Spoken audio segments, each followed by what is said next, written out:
des intérêts économiques de la Fédération française de banque, et ils nous donnaient quelques chiffres.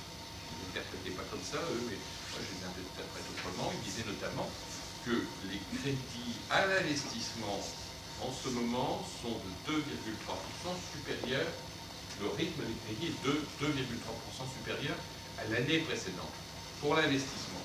Ça veut dire que si les entreprises investissent, c'est que la machine fonctionne ou commence à refonctionner.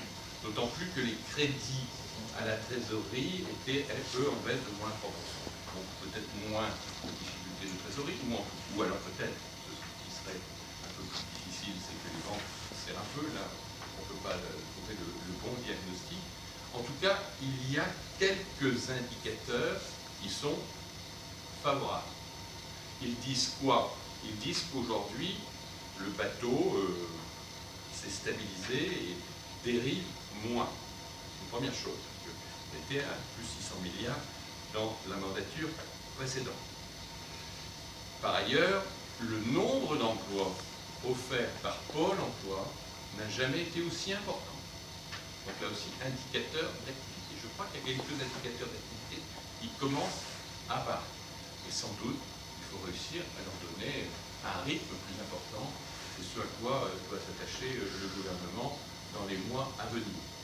Le crédit d'impôt emploi compétitivité, c'est ce qu'on appelle c'est ce que Mélenchon appelle les 20 milliards cadeaux. En fait, c'est pas 20 milliards cadeaux.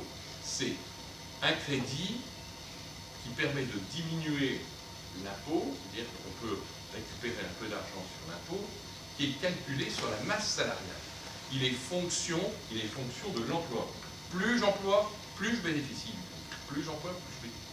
Et ce crédit-là, il est mis en réserve, on ne peut pas le distribuer, il est mis en réserve dans l'entreprise. Donc il favorise justement, c'est du sang, hein, c'est du sang dans l'entreprise. Et ce sang-là, il est fait effectivement pour l'investissement et le développement. Voilà donc les nouvelles qui sont données sur ce front-là. Alors après, on aura peut-être le débat, c'est la question du plus d'Europe, du moyen effectivement de convaincre Merkel, de créer le rapport de force. L'union bancaire, vous savez, qui doit se mettre en œuvre.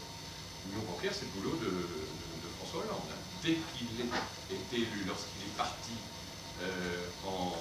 voir Merkel, il a plaidé pour l'accélération de l'union bancaire. Et dans l'union bancaire, il y a une disposition auquel moi je crois assez fortement, c'est ce qu'on appelle le volet résolution de la Banque Centrale Européenne. C'est-à-dire que la Banque Centrale Européenne pourra intervenir auprès des banques, obliger des solutions de coopération entre les banques, et je pense aussi qu'on peut demander, on revient au dossier de Cahuzac, on peut demander à la Banque Centrale Européenne, dans le cadre des actions de résolution, c'est-à-dire d'intervention, de mettre tout un volet qui est la lutte contre les déplacements de fric dans les paradis fiscaux. Je pense que là, on a l'occasion vraiment d'aller, profitant de la crise en France, sur cette question, la crise sociétale en France sur cette question-là, d'aller mettre des indicateurs obligeant ou permettant à la Banque Centrale Européenne d'intervenir sur les banques européennes et de régler en partie, partiellement, vous pouvez commencer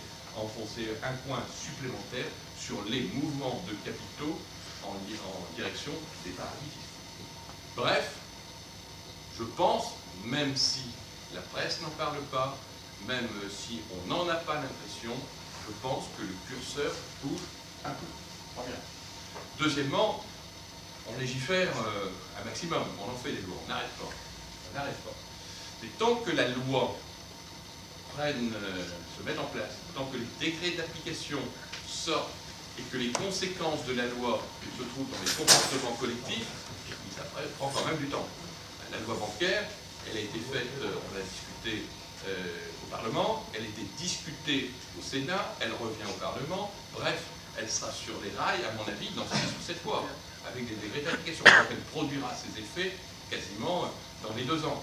La Banque publique d'investissement, 50 milliards d'interventions, ce qui est bien, ce qui par rapport au total de l'ensemble de l'investissement en France, qui est à peu près de 220 milliards, 50 milliards par rapport à 220 milliards, bon, c'est important. Ça permet d'apporter de la trésorerie, ça permet de financer des investissements dans les PME régionales. Et ce n'est pas tout, mais c'est un plus. Donc c'est un plus qui peut créer un effet de levier. Et tant que l'effet de levier fonctionne, là aussi, il faut du temps. Donc ce qu'il faut qu'on arrive à expliquer à la population, c'est que, les indicateurs s'améliorent un peu, on est dans le bon sens, mais globalement, il faut du temps. Et c'est vrai que quand on a des tempêtes médiatiques, parce qu'ils aiment ça, les médias, avec le roman permanent sur maintenant comment allons découvrir le patrimoine, allons découvrir l'ensemble des revenus des biens des uns et des autres, avec toutes les polémiques que l'on va faire, avant de venir passer chez moi, honnêtement, pour venir à votre rencontre, je vais vous mettre une cravate, et je vais chercher ma cravate, et j'ai allumé, je suis passé devant la télévision, alors il était aux alentours de 17h et quelques. Et il y avait 5 journalistes qui attendaient la déclaration de patrimoine, 5 journalistes à table, qui attendaient la déclaration de patrimoine des ministres.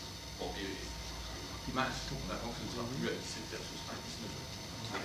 Mais ils avaient quand même la déclaration d'un ministre. Alors, et suite à la déclaration de patrimoine d'un ministre qui disait, bon, les gens de pas trop, quoi. Et vous avez entendu, je suis vraiment perturbé, parce que vraiment, je ne comprends pas pourquoi des gens qui sont investis comme ça dans la société placent en immobilier. Voilà. Ils devraient placer sur le fond, sous-entendu, ils devraient placer dans les activités économiques. Ils ne placent pas suffisamment dans les activités économiques. Ils ne croient pas aux activités économiques. On voit bien tous les mécanismes. Donc ils proposent d'activités économiques, comment peuvent-ils être ministres de ceci ou ministres de cela? On va encore avoir des procès sur la nature des patrimoines. Puis maintenant, c'est deuxièmement, il faut mettre la déclaration, rendre publique, bien sûr, la déclaration de revenus. Bref, on n'en finira jamais. Et donc, certes, François Hollande n'a pas pu sans doute faire autrement, mais à un moment donné, il faudra qu'on arrive à remettre les compteurs, pour montrer que la cohérence, ce n'est pas la déclaration de revenus, ce n'est pas la déclaration de patrimoine. Parce que je vois bien que c'est là de créer les oppositions entre les uns et les autres. Donc on aura un petit temps de discussion sur tout ça, et puis après, bien sûr, le deuxième temps, les municipales, chaque jour, il y a un jour de moins pour arriver à la date de l'élection, qui vous alentours du 9 mars, on m'a dit, c'est ça? 6 mars, 3 jours de moins. On a gagné 3 jours. Donc, à partir du 6 mars, on fera un peu le tour ville par ville, et puis ensuite on essaiera de discuter pour prendre une ou deux décisions collectives dans notre manière de les préparer. Voilà, chers camarades, donc un petit temps sur la politique générale, et puis ensuite on passe aux élections municipales.